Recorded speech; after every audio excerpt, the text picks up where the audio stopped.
Buenos días, iglesia. Es un placer estar con ustedes esta mañana compartiendo la palabra de Dios. Así que le invito a que se coloque de pie un momentico. Hemos alabado al Señor, le hemos adorado. Te pido ahí que te tomes unos minutos y cierres tus ojos. Y le pidas al Espíritu Santo de Dios que hoy nos hable, que sea solo su palabra en medio de nosotros, que todo lo que sea humano, que no le pertenezca, sea quitado, y que Él pueda ser glorificado con su palabra en nuestros corazones como oidores y hacedores que debemos ser. Amén. Así que ora ahí delante de tu presencia con tus propias palabras. No necesitas que te guíe. Y dile que sea propicio en esta mañana.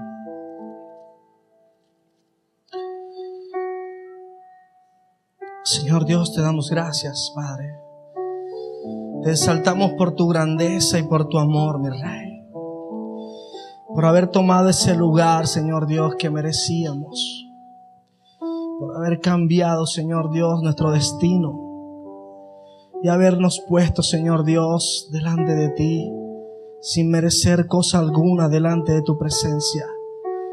Nos recompensa, Señor Dios, al final por todo lo que hemos hecho. ¿Cómo no adorarte? ¿Cómo no exaltarte? ¿Cómo no venir cada domingo y levantar nuestras manos delante de tu presencia? ¿Cómo no hacerlo, mi Rey? Hoy pongo mi ser, mi vida delante de tu presencia. Hoy colocamos como iglesia que somos, Señor Dios, reunidos en este lugar, Padre, para adorarte y exaltarte, que seas propicio a cada corazón, que abras nuestras mentes, Señor Dios, que escribas, Señor, tu palabra, Padre amado, en cada corazón, que lo escribas en nuestros corazones, porque no solo de pan vivirá el hombre, sino de toda palabra que sale de la boca de Dios, que sale de tu boca, mi Rey. Por eso nos congregamos en esta mañana. Te damos honor y gloria, y seas tú, Señor, en este lugar el más importante. Te damos gracias en el nombre de Jesús. Amén y amén. Y en esa misma actitud, sin sentarte, vamos a buscar en nuestras Biblias, en el libro de Lucas, capítulo 6, versículo 27. Lucas, capítulo 6, versículo 27. Y leo para ustedes en el nombre del Padre, del Hijo y del Espíritu Santo. A los que están dispuestos a escuchar, les digo: amen a sus enemigos, hagan bien a quienes los odian. Versículo 28. Bendigan a quienes los maldicen, oren por aquellos que los lastiman. Versículo siguiente: si alguien te da una bofetada en una mejilla, ofrécele también la otra mejilla. Si alguien te exige el abrigo, ofrécele también la camisa. Dale a cualquiera que te pida, y cuando te quiten las cosas, no trates de recuperarlas. Traten a los demás como les gustaría que ellos le trataran a ustedes. Pueden sentarse en la mañana de hoy.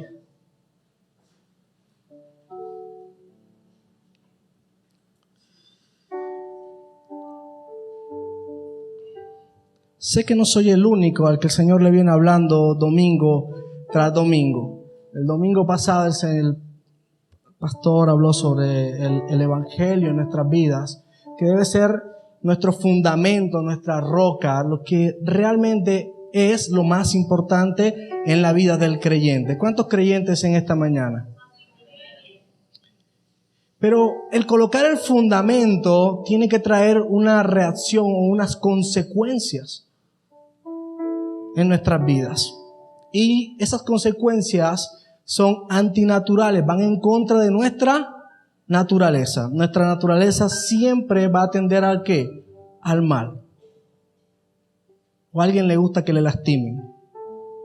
¿Cómo reaccionamos cuando nos lastimamos el cuerpo? Nunca va a ser una reacción de risa. Siempre va a ser ¿una qué? Una molestia. Siempre va a causar ¿qué? Dolor, y el dolor produce ¿qué? Amargura, produce tristeza, y es inevitable, es algo ¿qué? Natural. El Señor empieza a enseñar a los discípulos y empieza a explicarles cómo deben ser ellos en su vida como creyentes. Y empieza a explicarle cosas que no son fáciles de hacer. Dile al que está a tu lado, no es fácil. Porque si yo digo en esta mañana, todos los de izquierda a derecha, podemos usar lenguaje costeño o lenguaje neutro. Pégale una cachetada al que tienes a tu derecha. Nos reímos, pero si yo digo, hay que hacerlo, ¿a quiénes les va a gustar? A mí me enseñó mi papá que la cara se respeta. Me decía, mire mi cara que no tiene rajaduras, ni cortadas, ni nada. La cara se respeta. Y a mí no me podían tocar la cara. Y eso me enseñó ¿quién? Mi papá. Pero en el Señor es totalmente distinto. Hay una ley que se llama la ley de la reciprocidad. Y es la famosa ley del ojo por ojo y diente por diente. Es natural. La mayoría de las leyes del mundo se basan en eso. Es más, es tan antigua que data del 18 antes de Cristo, en el código Hammurabi. Y aparece ahí esa ley. Y se ha ido adaptando a la medida de los siglos hasta el punto que hemos llegado a que antes, o sea, quiero que entiendas que es justo cuando alguien va a la cárcel por algo que ha hecho. ¿Sí? Es normal y es natural que eso suceda. Pero en el Señor es todo lo contrario. Tú debes estar dispuesto a entregar tu propia naturaleza, tu propio confort, tu propia vida en pos de los demás. Es más, Cristo lo hizo así. Siendo Dios, no le importó ir a la cruz por ti y por mí. Y Él espera que cada uno de nosotros haga lo mismo en consecuencia de lo que Él hizo. Él no está exigiendo algo que no haya hecho. Porque a veces pensamos que la ley de Dios es difícil de cumplir. Te voy a decir algo. Aquel que ha recibido salvación en su corazón cumple la ley moral de Dios. Es mentira que somos débiles. Porque diga el débil fuerte, soy en Cristo. Es en Cristo, no en nuestras fuerzas. Y el Señor dice algo que para ellos cambia todo el papel. Ellos tenían a Jesús como rey. Los discípulos en ese momento pensaban que iban a reinar con Él y que a los romanos los iba a subyugar, los iba a echar fuera de la nación de Israel. Ellos tenían una imaginación y tenían una mentalidad de muchas cosas creadas por sus padres. Y el Señor les dibuja todo lo que estaban pensando, recordando que Cristo es ¿quién? Cristo es Dios y conocía ¿qué? Sus pensamientos, y les enseña: a los que están dispuestos a escuchar, les digo, amen a sus enemigos. ¿Cuántos aquí aman a sus enemigos? Porque todos tenemos enemigos. Aquí nadie puede decir que alguna vez no le han levantado un falso testimonio. Eso es muy generalizado en medio de nuestro trabajo, nuestra casa, nuestros familiares, que digan algo que a veces con razón, pues, no es calumnia, es la verdad.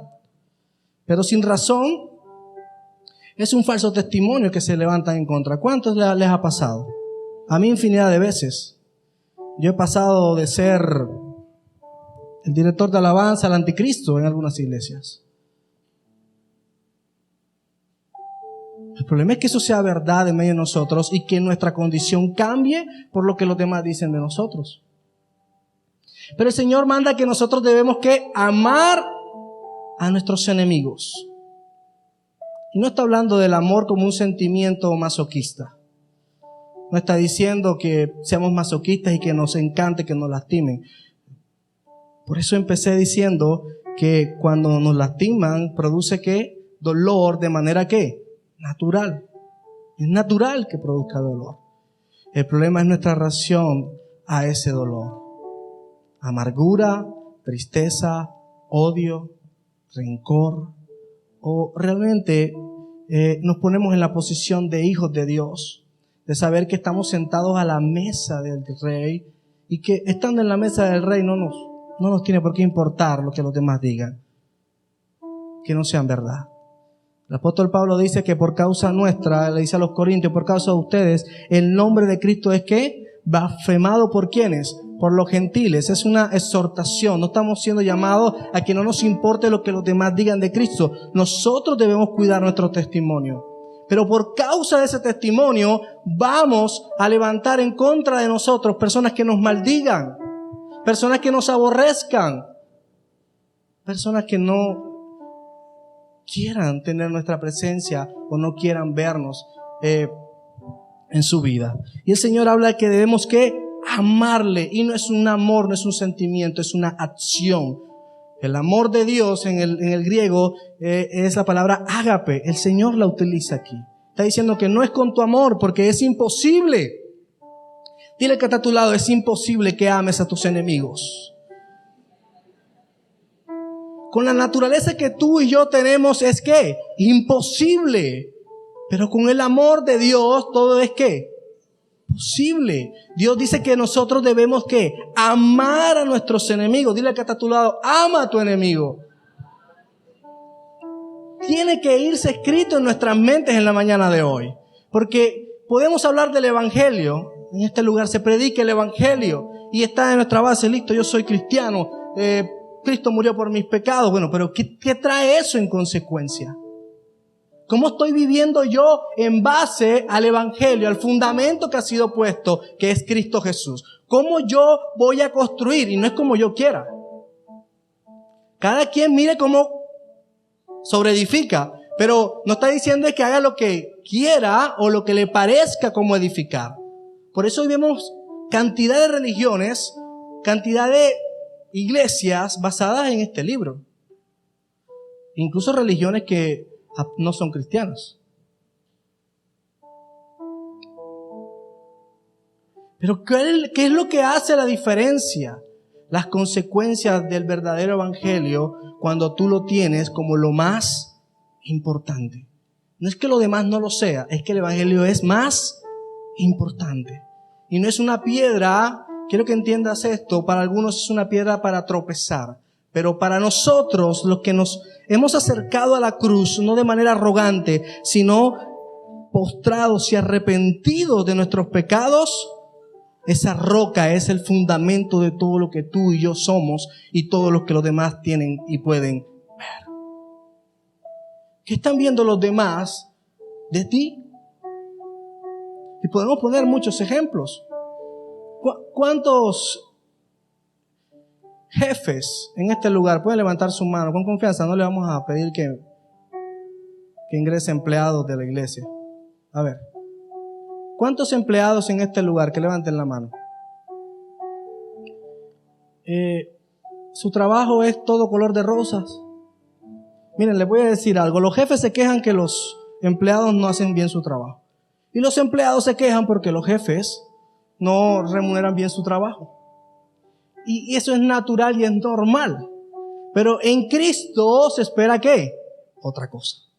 Muy diferente.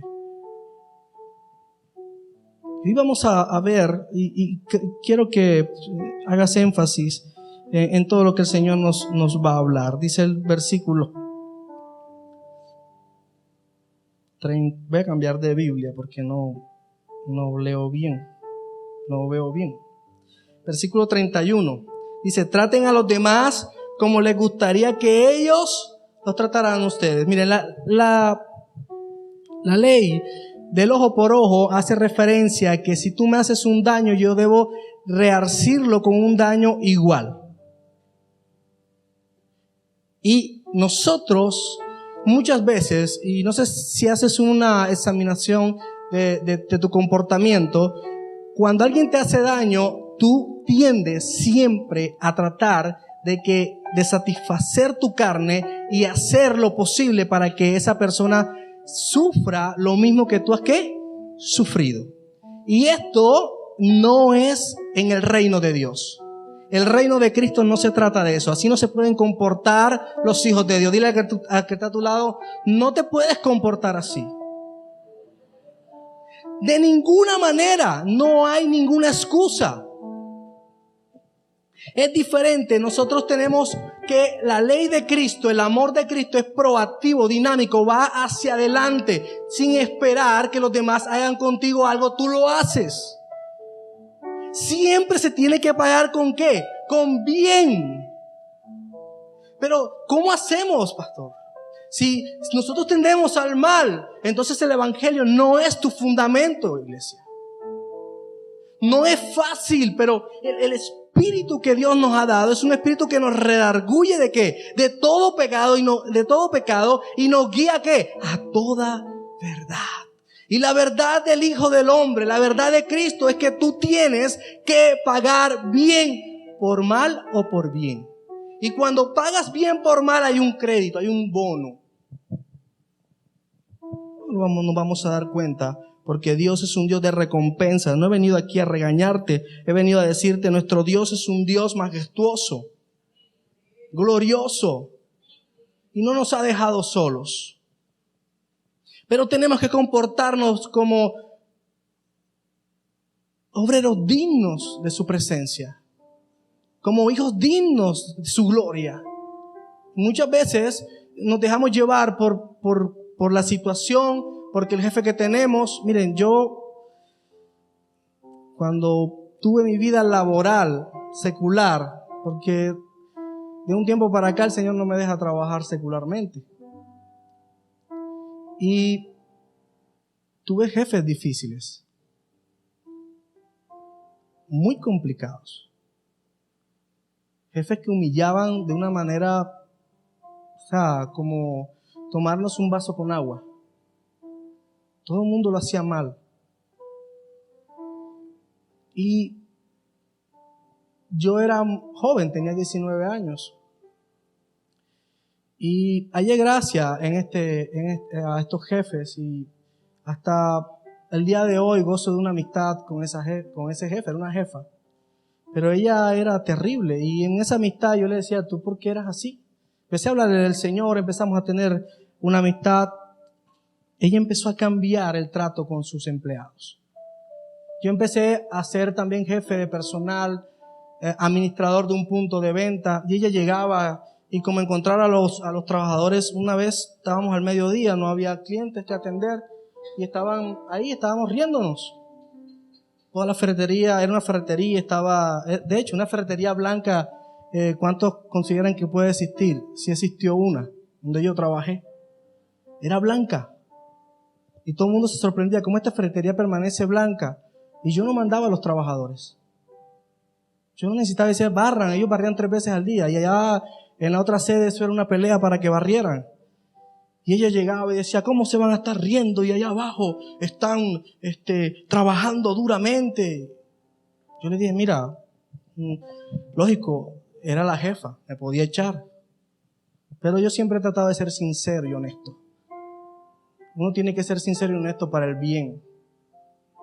Yo le dije, mira, si vas y encuentras una puntilla en el suelo, pues listo, pecamos, suspéndenos, no sé, haz lo que tengas que hacer. Esa señora se bajó a buscar la puntilla. Bajó molesta, no saludó a nadie, fue hasta el final al patio, regresó y subió y dijo, no encontré ni una puntilla. No te preocupes. Desde ese día ella cambió hasta con los de abajo. Y la ferretería de abajo empezó a cambiar, la pusieron también blanca. ¿Cómo nosotros podemos impactar, iglesia? Si nosotros cuando entonces nos dan un cargo, entonces nosotros estamos por encima de los demás. El Señor no nos enseña eso. Tú debes de tratar a los demás como quisiera que te trataran a ti. ¿O a ti te gusta que te estén dando golpe? ¿Cómo estamos nosotros mostrando el Evangelio de Cristo? Que se supone que es el fundamento de nuestras vidas. Transformé y cambié muchas cosas que habían mal en el lugar donde yo estuve. Y así ha sido durante todo el poco tiempo, aunque ya casi 40, tengo. ¿Cómo nosotros podemos ser agentes de cambio si realmente nuestras vidas no han cambiado? ¿O no hemos dejado que cambie? Se levantaron chismes en ese lugar y yo era callado. Decían que no hacía algo y yo siempre me he esforzado para que cuando me pregunten por algo, eso esté bien hecho. Y siempre yo tenía, aquí está esto, aquí está lo otro, no sé por qué están diciendo esto. Y era defendido por el Señor en ese lugar, sin reclamarle ni una sola vez a alguien por algo que dijera de mí. Somos jefes. Entendamos a nuestros empleados. El Señor dice que nosotros debemos tratarlos porque son coherederos con nosotros en el reino. En el tiempo de Cristo eran esclavos, eran llamados así los empleados. Imagínate un jefe llegar a la iglesia y encontrar que el esclavo de él era el pastor. Eso no es comprensible en el mundo antiguo y muchas veces no es comprensible, pero eso que se llama orgullo es un producto de nuestra naturaleza. Por eso el Señor nos manda que debemos amar y debemos hacer conforme a su amor. ¿Y cuál fue su amor? Estando en la cruz, todo lo vituperaban. Decía, no decía que si destruía el templo al tercer día lo iba a volver a levantar. Y este no era el Hijo de Dios. Salvó a muchos, pero mira, no se salva él mismo. ¿Y cuáles fueron las palabras del Señor? Fue escupido. En vez de agua le fue dado vinagre. ¿Qué dijo el Señor?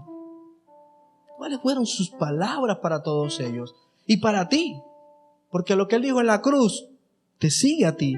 Perdónalos, Dios, porque no saben qué. Lo que hacen. Hay una ignorancia en el mundo de Cristo. Y tú que tienes la verdad en tu corazón, debes salir cada día en todo lo que haces.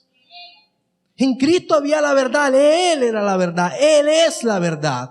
Así que Él no podía estar viendo aquello como ¿por qué me pasa esto a mí? ¿No te has puesto a pensar a veces cuando estás en tu casa y viene la dificultad, porque todo el mundo habla mal de ti, que no sea cierto? Porque si es cierto, el que tiene el problema eres tú. Pero si no es cierto, ¿por qué te pones en tu casa a entristecerte y decir, Señor, ¿por qué a mí? Yo tan bueno que soy. Si yo voy a la iglesia todos los domingos.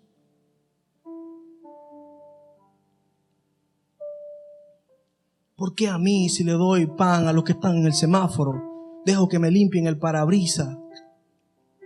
¿Por qué a mí?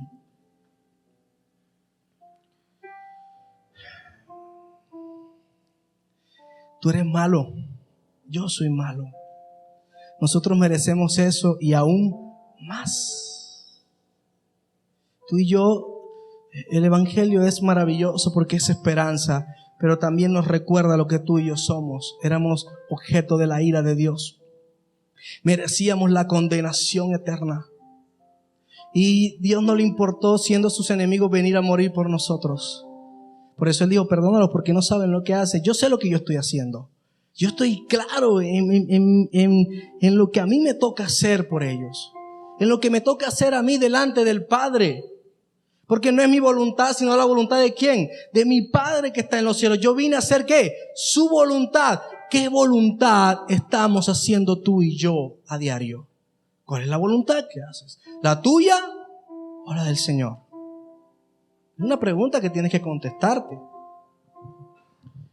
¿Qué clase de voluntad estamos haciendo? Y mira lo que dice el versículo siguiente. Dice, si solo aman a quienes los aman, a ustedes, ¿qué mérito qué tienen?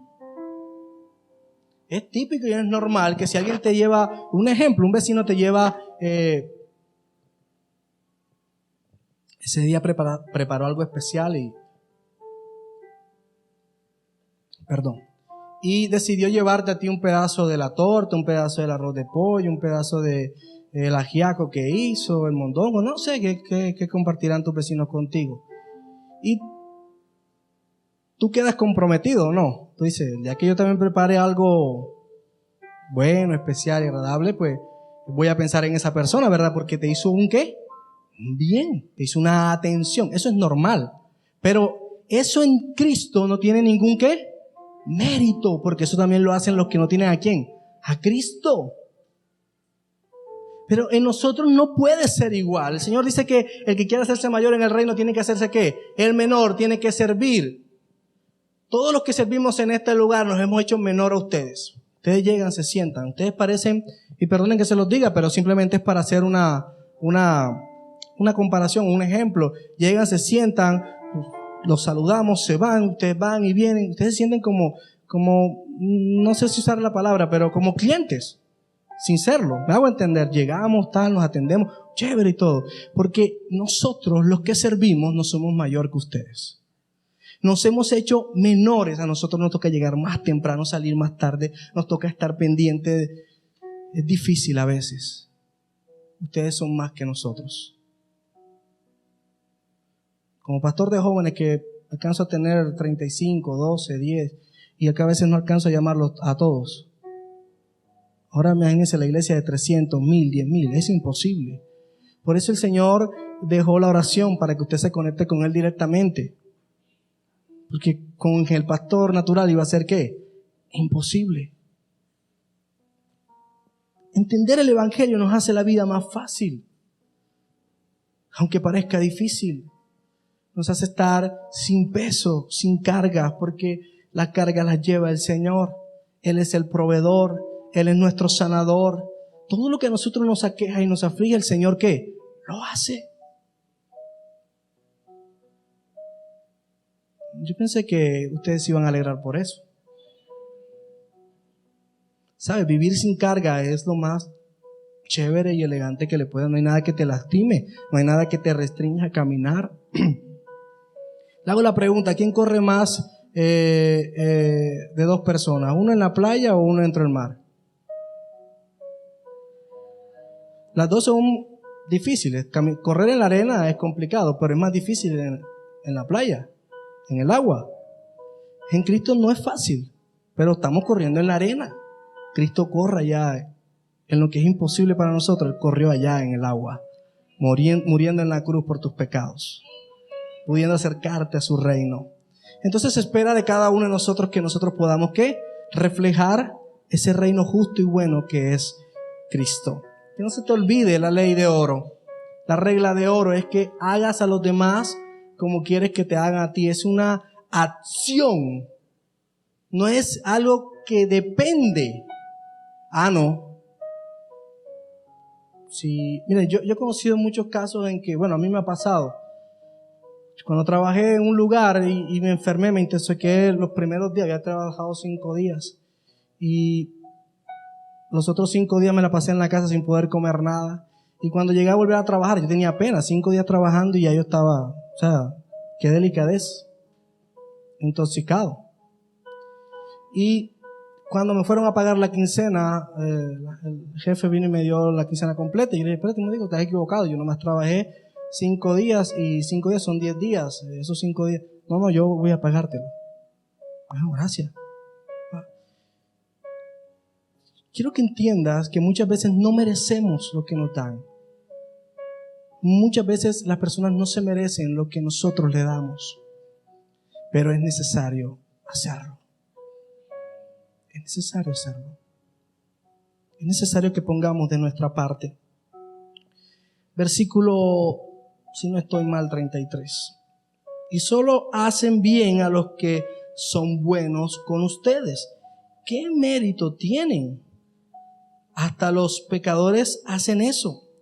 Y si prestan dinero solamente a quienes pueden devolverlo, ¿qué mérito tienen? Hasta los pecadores prestan a otros pecadores a cambio de ¿qué? De un reembolso ¿qué? Completo. Eso es normal, eso es típico. Amen a sus enemigos, háganles ¿qué? Bien. Presten sin esperar nada ¿qué? A cambio, entonces su recompensa del cielo será ¿qué? Grande. Y se estará comportando verdaderamente como ¿qué? Como hijos de ¿quién? Del Altísimo. Pues Él es bondadoso con los que son desagradecidos y ¿qué? Perversos, malos. Deben ser compasivos, así como el Padre es ¿qué? Compasivo. Dios no te está exigiendo algo que Él no sea o que no haya hecho contigo primero. Si tú dices que le amas, yo te puedo decir, Él te amó primero para que tú puedas responder a su amor. Es que tengo que morir. Él ya murió por ti. Y si realmente resucitaste con Él, en un nuevo nacimiento, en una nueva esperanza, su gracia salvadora que justifica, santifica y te glorificará, está en tu vida, lo vas a hacer. Ser compasivos. ¿Es fácil? No, todos los días es la misma lucha. Todos los días es complicado. Pero es posible porque somos hijos ¿de quién? Del Altísimo. Y debemos cuidar esto. Y hago énfasis en esto porque puede que ya se nos haya olvidado lo que el Señor nos habló el domingo pasado. Puede que no. Pero eso tiene que ver con la realidad que tú y yo decimos ser. Hijos ¿de quién? De Dios, del Altísimo. Versículo 37. Si mi vista no me falla. Y vamos a entrar a un tema que es importante tratarlo. Muchas veces tenemos malos conceptos acerca del juzgar. Versículo 37 dice, no juzguen a los demás y no serán ¿qué? Juzgados. No condenen a otros para que no se vuelva ¿qué? En su contra. Bueno, estoy leyendo en la NTV, un poco más clara en lo que en voz o explica. Den y recibirán. Lo que den a otros será ¿qué? Devuelto por completo, apretado, sacudido, para que haya lugar para más. Desbordante y derramado sobre el regazo. La cantidad que den determinará la cantidad que reciban a cambio. Bueno, primera aclaración, este versículo se utiliza para las ofrendas y los diezmos. Eso no tiene nada que ver ahí, de salida. O sea, sáquelo de ese contexto. Eso no tiene nada que ver con dinero. Estamos hablando de que nosotros los hijos de Dios debemos pagar bien por mal. Bien por mal. Si a nosotros nos hacen mal, debemos pagar con bien. Y si nos pagan con bien, debemos pagar con ¿qué? Con bien también. Cuando el Señor habla de no juzgar, para que no seáis juzgados, no está hablando de juzgar para bien. Son dos situaciones. Cuando habla de juzgar aquí, está hablando de evaluar. Sacar una deducción positiva o negativa. Todos los días, como hijos de Dios, estamos llamados ¿a qué? A juzgar. Dile que está a tu lado, tú debes juzgar. Porque si no juzgamos, ¿cómo tomamos decisiones? Si andamos de manera natural, no vamos a poder hacer o reflejar el reino de Dios a los demás. Por eso tú eres llamado ¿a qué? A juzgar, pero de la manera ¿cómo? Correcta. Es necesario. ¿Cuántas decisiones tomas tú al día? Algunos estudios hablan más de 300. Que me pongo, que me quito azul o rojo, pega o no pega. Voy, no voy, está lloviendo, me quedo, el arroyo. ¿Son decisiones o no? Y hacen la diferencia, porque si está lloviendo y sale y te lleva el arroyo y me hubiera quedado en la casa, ¿ya para qué? Ya va. A menos que el Señor meta su mano. Yo lluevo y no salgo. Son decisiones que cada uno toma, ¿a qué? A diario. Pero el que las tomemos bien o mal hace ver lo que tenemos ¿dónde? En nuestro corazón. Entonces dice que no debemos juzgar a los demás y no seremos ¿qué? Juzgados. Y dice, no condenen a otros para que no se vuelvan en su contra. La palabra condenar aquí sí tipifica negatividad. Cuando yo digo que condeno a alguien es cuando yo dictamino un juicio a esa persona y establezco en él algo que él hizo que estuvo mal y que yo declaro que está mal y ya yo dictamino ¿qué? Un juicio sobre él y una ¿qué? Condena. Tú y yo no somos llamados a condenar. Tú y yo no tenemos poder para eso. Entonces andamos, pero ¿y eso qué es evangélico? Eso lo hacen los de afuera. Los de adentro no. Tú no tienes poder. Es más, te voy a decir algo. Nosotros, muchas veces el Señor por eso aclara y dice, no le tenga miedo al que mata, ¿qué? El cuerpo, sino aquel que puede tomar su alma y echarla ¿a dónde? Al infierno. ¿Quién tiene ese poder? Satanás. Sus acciones engañan y llevan a ese lugar, pero no es él el que tiene el poder de tomar las almas, porque él también va a ser arrojado allá. No le ponemos lógica muchas veces a lo que decimos. Tú y yo no tenemos poder para echar a nadie al infierno. Es Dios. Entonces, eso determina cómo juzgo yo. Eso determina cómo me comporto con mi hermano. Porque muchas veces en nuestro corazón está, bueno, yo soy salvo, yo soy bueno, yo hago cosas buenas. Tú no has sido redimido. Tú no has nacido de nuevo. Porque si tú no ves a los demás como mejores que tú no has nacido de nuevo. Y quisiera hablarte de cómo hijos de Dios nos sentamos a la mesa del Rey. Y estas canciones son maravillosas y se malinterpretan muchas veces en medio de la congregación. Para bienes, para carros, para esposos, para esposas, las que están quedadas, las que no están quedadas. Y una cantidad de barbaridades que se dicen en estos lugares. Yo soy un hijo de Dios y estoy sentado a la mesa del Rey. Claro que sí. Él me ha sentado en lugares que celestiales. Mi ciudadanía ya no es esta. Soy un embajador. Yo sé lo que soy. Pero no tengo el poder para juzgar a otro en condenación, sino para bien. Entonces tú miras, bueno, pero eso va en contra de lo que otras partes de la palabra de Dios dice. No va en contra. Acuérdense que la palabra de Dios no se contradice en ninguna tilde, ni coma, ni nada. La palabra de Dios es perfecta porque es el mismo Dios. Pero cuando está haciendo referencia a que no juzguemos, está hablando que lo hagamos para bien. El apóstol Pablo dice, mi exhortación para ustedes, le está hablando a los corintios, no es para que sean destruidos, sino para que ¿qué? Sean edificados. Y te voy a decir una cosa, si lo vemos en el siglo que estamos, decir que saquen a esa persona, expúlsenla de la congregación, ¿cómo lo verías?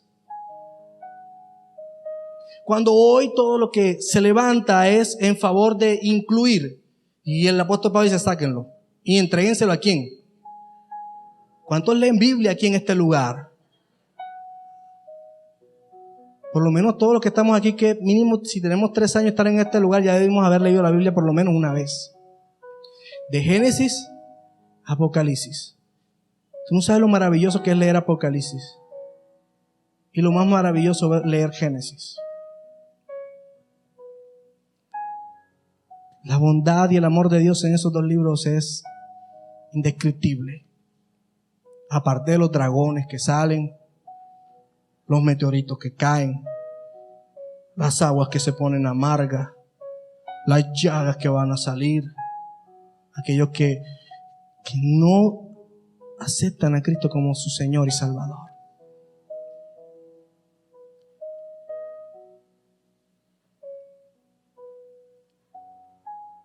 No es para destruir. El juzgar como hermanos en la fe que somos es para edificar. Si tú vas a exhortar, si tú vas a confrontar y de ahí nos procede algo bueno, lo hiciste mal. Así la persona se vaya de la iglesia. Hermano, se va a la iglesia, ¿por qué no? Porque le dije que no estaba bien su comportamiento ni lo que había dicho. Busqué otro testigo para que él recapacitara de su actuación, porque es que el problema no es conmigo. El problema es que está dando un mal testimonio ¿de quién? De mi Cristo. Pero no son las prerrogativas de Dios las que yo impongo. Es porque Dios es santo y todos tenemos que ser santos. Tú estás clamando por ti. La santidad que se busca en mi hermano es para traerle otra vez a Cristo, no para alejarlo. Incluso el alejarlo muchas veces lo trae fruto sobre mi hermano. Pero no lo hago yo. Quiero que entiendas esto. Es la palabra de Dios cuando es expuesta. Cuando tú vas diciendo, no, lo que pasa es que a mí no me gusta cómo tú caminas. A mí no me gusta cómo te pones ese vestido. Es que ese pantalón no te pega con los zapatos. Y empiezas a juzgar cosas que no son correctas. Tú tienes que corregir y confrontar como hermano en la fe, de acuerdo a lo que dicen las Escrituras. Entonces, mi hermana, mira, ve, yo te estimo, te amo muchísimo en el amor de Cristo y me tengo que hablar, pero como te estás vistiendo, no honra a Cristo. O dime qué honra hay en que te pongas una transparencia. A mí, yo tengo esposa, soy esposo. A mí lo único que me interesa ver y saber es la ropa interior de mi esposa. La de los demás no me interesa. Puede sonar duro lo que te voy a decir en la mañana de hoy. A mí qué, o sea, suene duro, pero a mí qué me importa. Cómo tu intimidad, lo que tú eres, lo que tú reflejas, está dañando a otros. Yo debo juzgar eso. Con la intención de que la hermana ya no se ponga más que. No porque yo, si la veo, mejor dicho, caigo de la gloria, el Señor me tira de la mesa de Él. No. Yo estoy en la mesa de Cristo. No es porque mi mente esté repodrida y no pueda ver. Eso se ve todos los días en la calle, ¿o no? Pero eso es normal allá. Y mi mente es la mente ¿de quién? De Cristo. Y no puedo bajar, mija, ¿tú cómo te vas a poner ese pantalón que te ve el orillo del caldero hace coca? Sí, porque ya se ve, ya media nalga afuera. No sé cuántos han visto, yo lo he visto. No sé si yo soy más pecador o más santo que ustedes, pero eso es lo que se ve allá afuera. Y una persona puede llegar por primera vez aquí y no le podemos juzgar, ¿verdad? Pero una hermana de 10 años, 13 años, nacida de nuevo en teoría, y me llega hacia aquí. Bueno, no soy el pastor de acá de ustedes por completo, pero y que llegue aquí así, ¿cómo lo van a ver ustedes? Y no es un llamado a estigmatizar a los hermanos en la fe. Es un llamado a hacer lo que nos toca hacer como hijos de Dios. A juzgar de manera correcta. Y no porque la hermana llegue con una transparencia se condenó. O es que la hermana se la pasa viendo pornografía. Que nos vamos para allá enseguida. No estoy hablando de eso. De cómo yo embozo lo que Dios me ha dado para los demás. ¿Cómo juzgo? No puedo juzgar para condenar. No me es permitido. Mira lo que dice al siguiente: perdonen a otros y ustedes serán ¿qué? Perdonados. Es una ley, por eso el Señor perdona nuestras vidas para que podamos ¿qué? Ser perdonados. Den y recibirán. Bueno, lo leímos, versículo 39. Luego Jesús les dio la siguiente ilustración: ¿puede un ciego guiar a otro ciego? ¿No caerán los dos en una misma ¿qué? Zanja o hueco? Los alumnos no son superiores a sus maestros, pero el alumno que complete su entrenamiento se volverá como ¿quién? Como su maestro. ¿Y por qué te preocupas por la astilla en el ojo de tu amigo cuando tú tienes un tronco, una viga, un palo en el tuyo? ¿Cómo puedes decir, amigo, déjame ayudarte a sacar la astilla de tu ojo cuando tú no puedes ver más allá del tronco que está ¿dónde? En tu propio ojo? Y el Señor te dice y me dice: hipócrita, si esa es la manera como estamos juzgando. Porque estamos aquí nosotros presentes, ¿verdad? Nos está diciendo a nosotros: hipócritas. Primero quita el tronco ¿de qué? De tu ojo, y después verás lo suficientemente bien para ocuparte de la astilla en el ojo ¿de quién? De tu hermano o de tu amigo. Por mucho tiempo yo creí barbaridades y estar juzgando y mirar a todos los demás como peores que yo, y una vez uno se cree como que yo no peco. Si tú no entiendes que tú eres más pecador que los demás, tú no puedes juzgar, tú no puedes ayudar a otro. El pastor entiende su condición. Jesús entendió la condición nuestra, por eso se hizo hombre. Y dice que Él fue tentado y padeció todo lo que tú y yo hoy somos tentados y padecidos. Y padecemos. Para poder decirte que Él está contigo y poder limpiar de tus pecados. Él limpió tus pecados, pero Él se hizo pecado para limpiar el tuyo. Si tú no te examinas a ti mismo para actuar a los demás, siempre vas a estar ciego en este mundo. Si siempre vas a ver como tu jefe el malo del paseo, tú estás mal primero. Si vas a ver tu empleado como que no trabaja, es porque tú no trabajas. Hermano, yo trabajo, no sé, pero no trabajas. Yo lo he vivido y te lo puedo decir con la experiencia que es así. Si el otro no te da amor es porque tú no lo das. Si otro no te habla bien es porque tú no hablas bien. Porque lo que tú siembras, ¿eso qué? Recogerás, es una ley espiritual y se parte en todo el mundo. Acuérdate que la ley de Dios está impresa, escrita en el corazón de toda la humanidad. Ninguno tiene excusa delante de Dios.